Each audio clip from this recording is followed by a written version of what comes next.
Uh-oh, is Aquaman gonna flop? Hello, I started this gangsta shit. And this the motherfucking thanks I get. Hello, I started this gangsta shit. And this the motherfucking thanks I get. Oh yeah, welcome to Comic Artist Pro Secrets. You're listening to Ethan Van Sciver, 25-year veteran of the comic book industry. 20 of those years were spent working at DC Comics on books like Flash, Batman, Green Lantern, so I have a little bit of an interest in this. Screen rant. Aquaman's box office tracking is bad. But it's not a problem for DC. Well, who's it a problem for then, Chris Agar? Out of these three people, judging by the expressions on their face, who do you think has the most problem with it? Surely not Jason Momoa. Ben Affleck, maybe, but you know what? Get your ass out of my Batcave. Get out of here with your failure. Take Henry Cavill with you. We'll replace you both. We'll get a Superman with a spit curl, and we'll get a Batman who wasn't once part of Benlow. Now you over here, the wonderful Gal Gadot, out of the three of you, it would seem that you were the most concerned by this, but believe it or not, you have the least to worry about. You are the biggest successful franchise, movie franchise, for the DCEU right now. Can you drag Aquaman up on the dock with you? Is it possible? Jason Momoa, let me give you a pep talk. Hey pal, this role's all yours. I mean, take this and run with it. You know, people all have ideas about who Batman is. They certainly have ideas about who Wonder Woman is. You're looking at a failure here and a wonderful success here. You, on the other hand, have an advantage over both of them. Nobody has any preconceived notions. Most people don't, about Aquaman. And those that do, those notions aren't cool. You can actually make Aquaman a cool character. I love it. It's a big opportunity for you, Jason Momoa. Don't let us all down. Don't let us all down. Do you understand? Thank you. All right, Chris Agar, take us away with your gibberish. Aquaman's early box office tracking isn't great, but Warner Brothers shouldn't be overly concerned yet. Later they'll be overly concerned in a couple of weeks. Arriving in theaters a year after Justice League gave Ethan Van Sciver a tremendous sinus headache, director James Wan's film is looking to launch a more successful era for the DC Extended Universe. Step one, fire that kid who played Barry Allen.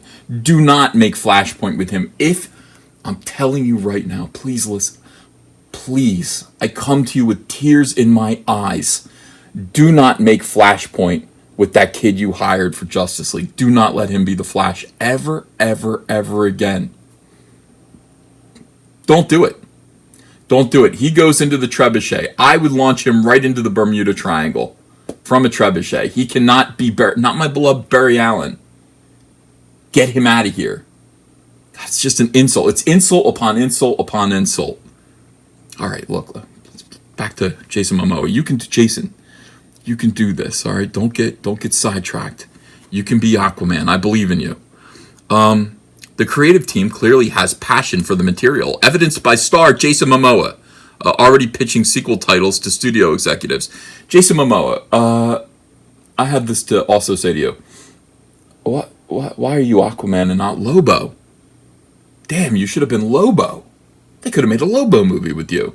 And now you can't be Lobo because you're Aquaman. Yeah. I mean, I appreciate the idea of jumping at the first superhero role offered to you, but look what happened. I mean, look what happened with the Green Lantern movie. Sometimes you have to wait for the right role to come along. Still, I don't want to sidetrack you. Focus. Eye of the Tiger. Eye of the Tiger for Aquaman, James Momoa. Oh, I like this. Already pitching sequel ideas. Good for you. Get in there and be creative. Jason Momoa. However, before any follow-ups are greenlit, the first movie needs to be a hit. And there's some questions about Aquaman's viability. There always have been. Aquaman is entirely dependent. The success of Aquaman is entirely dependent on the creative team. And I will say that.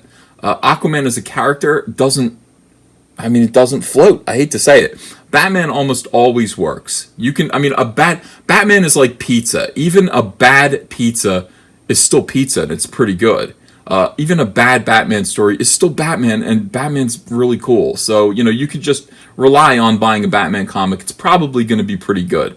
Aquaman, on the other hand, has never been that way. Aquaman is either boring and terrible, or it's excellent, and that's because of the creative team that's working on it. When Jeff Johns and Ivan Reis were working on Aquaman, it was top tier A-list. It was great material, and Aquaman really seemed to have a purpose and a personality, and his villains were fun.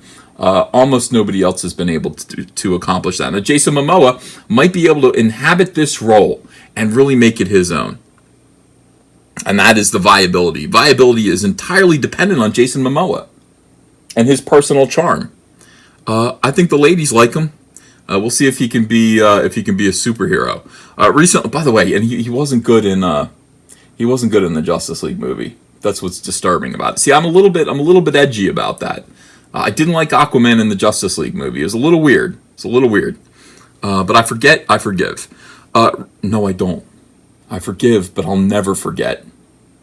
I'll hold that grudge for the rest of my life. Is that the attitude I should take? Maybe I'll forget too. Recently, long-range projections indicated it would post the lowest opening weekend in the DCEU, earning between 40 and 60 million domestically. That's not great. That figure is well below Justice League's debut of 93.8 million, which was an utter catastrophe at the time. So, less than half of that. Yeah, not feeling it. Painting a rather dire-looking picture for Aquaman's prospects. Hold on to those sequel ideas, Jason. Hang on to them. We might be able to repurpose them into something else. Hang on to them. Don't give them away. Yeah. It may seem like the film is toast, yet it's still a bit too soon to write it off completely. Well, I mean, yeah, let's let the people watch it, I would say. For starters, there's still 7 weeks as of this writing until Aquaman opens. Box office estimates are not an exact science, and the numbers can fluctuate considerably over time. There are a few factors left to be determined, such as performances of other December releases and Aquaman word of mouth. I will say the trailer looked great.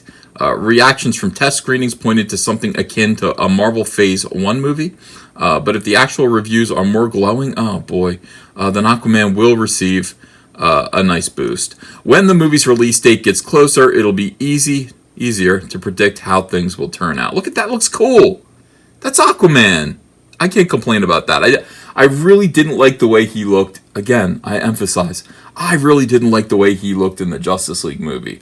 I can't complain about this. That looks like Aquaman to me. That looks like a cool version of Aquaman. If history's any indication, there will likely be a discrepancy between the first wave of estimates and the final tally.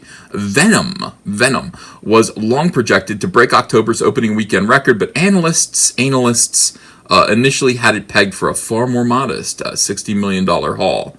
That's encouraging. Maybe people will feel the same way about Aquaman. Probably not. I mean, just traditionally Aquaman has had less interest than Venom. Aquaman comics not really as popular as Venom comics. It's true. Sad but true. Sony's comic book adaptation grossed $80.2 million in the first 3 days. About a month before it opened in June, Wonder Woman was projected to make as little as $65 million and went on to earn $103 million instead. The same can be said for Doctor Strange, which exceeded its own commercial expectations by scoring $85 million. Now that's what I would compare it to right there, Doctor Strange. I always thought Wonder Woman was going to do well because Wonder Woman has a built-in cool factor right there. Doctor Strange really doesn't. I mean, nobody knows who Doctor Strange is. And those who do know don't really care. Aquaman is kind of in the same boat. Now, if Aquaman can, if this movie looks cool, and it does look cool, they're bringing out Black Manta. They're bringing out his A-list villain right away. I'm feeling good about it. I'm feeling good about the prospects. However, having said that, DCEU movies tend to suffer from a lack of fun. All of the Marvel movies have been fun. They've been fun. They're fun to watch. They're funny. DC movies are usually kind of bleak. So, again, we'll see. Of course, Justice League serves as a cautionary tale here. Once upon a time, DC's team up was poised to make $150 million in its opening weekend and came up well short of that. Yes, indeed, it did. Half of that. Mercifully, Aquaman hasn't been plagued by numerous production woes, but if it isn't well received, it may struggle to draw sizable crowds. It's true, Venom soared past $500 million worldwide, despite the widely negative professional reviews. It looked like a stupid movie to me. I didn't see it. I'm going to have to go out and see Venom now because every fan loves it. Everyone I've talked to has just been kind of over the moon over Venom, and I'm prepared to eat crow. I'm prepared to accept the fact that I was wrong about something once. I'm prepared to do that. I will go watch Venom and let you know. Maybe I'll do that today. The Tom Hardy vehicle essentially had the first half of October to itself, sending a months-long tentpole drought and giving ending a month-long tentpole drought and giving audiences an entertaining genre picture to see. Aquaman probably isn't that critic-proof. In the wake of Justice League, the DCEU's standing took a big hit. Oh yeah, and December is loaded with numerous 4-quadrant pictures hoping to make a splash. Aquaman opens 1 week after Spider-Man Into the Spider-Verse. That's animated though. Okay, I mean, to be fair, on the same day as Bumblebee. That's a Transformers. Well, people do go see those Transformers movies, don't they? And right before Mary Poppins returns. Well, yeah. There's also a PG-13 Deadpool Christmas movie thrown in there for good measure. So it's vital for Aquaman to be a quality film so it can stand out from the crowd. Hopefully all goes well and WB gets their DC franchise back on track. That'd be great. We would have we'd have Wonder Woman and then we would have Aquaman. We'd have 2 members of the Justice League ready to rock and roll, and we would have to recast everyone else. So, yeah, Aquaman's the next one coming up, December 21st. I feel good about Shazam. I gotta be honest with you. I saw that trailer. I really like it. I mean, it is goofy. It's goofy, but it looks like fun. Joker, not feeling that great about. Birds of Prey, I don't know anything about. Wonder Woman, obviously, this is money in the bank. Wonder Woman 1984, but they pushed it back. This was supposed to come out in Christmas, I think, and now it's coming out, was it supposed to come out in Christmas or was it supposed to come out in April of 2020? I don't recall. But yeah, they did have to push this release date back a little bit. So, yeah, look, Jason, this is all on you. Now, here's the thing that I will say about Jason Momoa. The ladies love him. Okay, the ladies love Jason Momoa. I don't know what it is, but I think that probably the women will be as equally interested in seeing this movie as, superhero fan guys. So I think that's kind of a positive. That's a plus. I have high hopes for it. I hope it works out. You, again, damn you. I get this feeling I get in the pit of my stomach when I have to look at Ben Affleck. Ben Affleck, you are now the most depressing Batman that's ever been. And that is something. We have Louis G. Wilson. He was a fat Batman who wore his belt right underneath his nipples. Back in 1943's Columbia serials. You're worse than he was. Robert Lowry was kind of a badass. He was in the follow-up serial in 1949. I like that guy. He was pretty cool. You are more depressing, obviously, than Adam West. Adam West's Batman was at least a lot of fun, beloved, campy, a good time. You are none of those things. You are not a good time.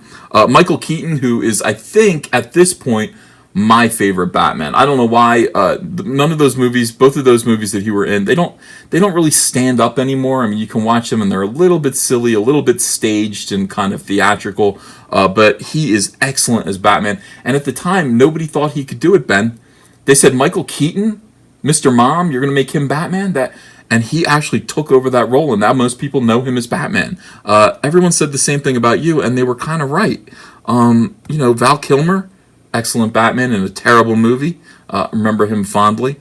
George Clooney, the smuggest Batman of all time. In the worst Batman film of all time. But I think I'd still rather have George Clooney back. Oh, God. Oh, let me try to...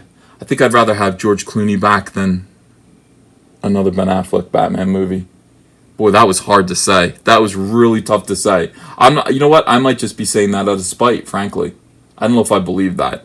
I'm going to say it just to go ahead and continue with my point here. Christian Bale, my second favorite Batman.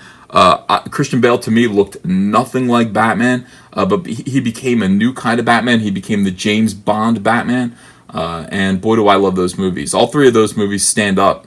They are fun, they are sophisticated, and they will be, to me, they're as good as, and they will kind of have the shelf life of the original Superman movies, at least the first two Superman movies. Your movies were, I don't know, they're like pulling teeth.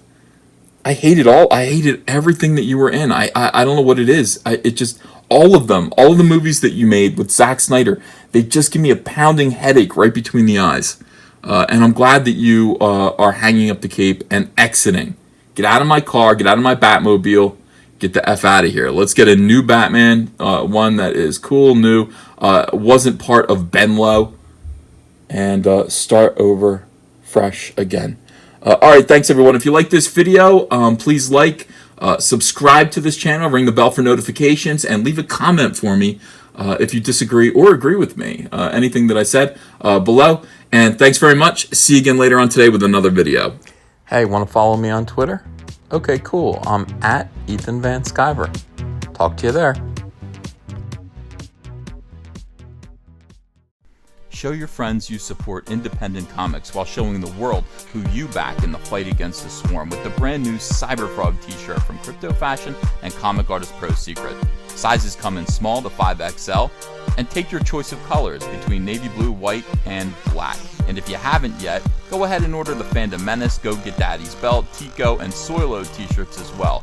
Link is below in the description. You're gonna look great. People love these shirts. They fit wonderfully. Thank you very much. If you enjoyed this video and want to become part of this community, subscribe to this channel by clicking the Laughing Man face logo right on your screen. Ring the bell for notifications as well. You'll never miss a live chat. And stay tuned, another video by Comic Artist Pro Secrets is coming right up.